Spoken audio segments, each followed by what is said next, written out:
Bergson da Silva ni tiba-tiba dikaitkan dengan perpindahan ke kelab Liga, satu Brazil, klub do Remo.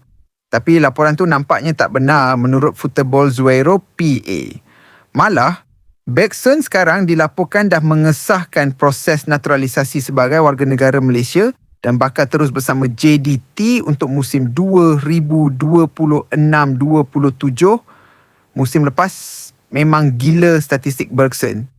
Dia jaringkan 27 gol dalam Liga Super dan 42 gol dalam semua pertandingan, sekaligus jadi penjaring terbanyak Liga Super 2025-26. Kalau betul dia dah boleh main untuk Harimau Malaya, aku rasa pengalaman dan ketajaman Bergson boleh jadi aset besar. Dia bukan sekadar boleh jaring gol, tapi pengalaman dia bertahun-tahun dalam bola sepak Malaysia pun boleh bantu pemain lain.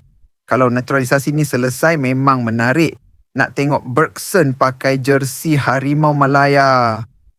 JDT teruskan persiapan musim baru 2026-27 dengan aksi persahabatan lawan Tanjong Pagar United malam ni di Stadium Sultan Ibrahim.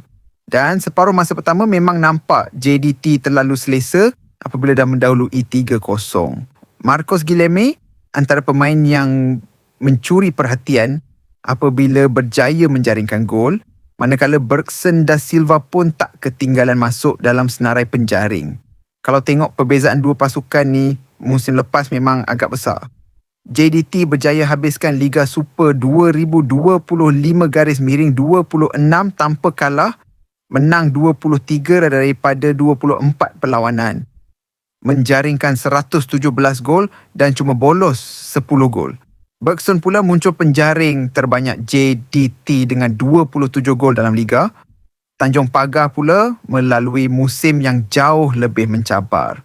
Mereka habiskan musim 2025-26 di tempat terakhir Liga Perdana Singapura. Malah, itu merupakan musim kedua berturut-turut mereka menduduki tempat tercorot.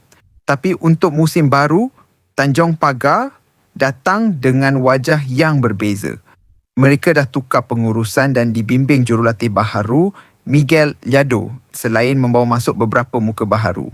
JDT pula baru sahaja melalui pramusim yang cukup menarik daripada kempen di Sepanyol, kemudian berjaya ikat Chelsea 3-3 di Stadium Sultan Ibrahim. Jadi aksi lawan Tanjong Pagar ni bukan sekadar nak cari kemenangan, tapi peluang terakhir untuk JDT uji pemain dan bentuk kesebelasan sebelum musim 2026-27